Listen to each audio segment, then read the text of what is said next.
ఒక భార్య వివాహం కాకమునుపు 25 సంవత్సరాలు ఒక తండ్రి ఇంటిలో పెరిగింది.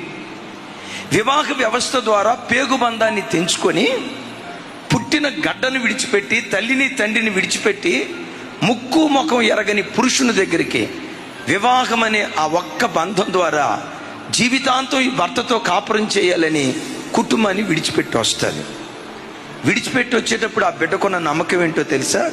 జీవితాంతం ఈ భర్త నన్ను హత్తుకుంటాడు, జీవితాంతం తల్లి అయినా తండ్రి అయినా అక్క అయినా అన్నైనా నాన్నైనా నా బ్రతుకులో సర్వస్వం ఈయనే అని నమ్మి ఒక భర్త ఇంటిలో భార్య అడుగుపెట్టింది.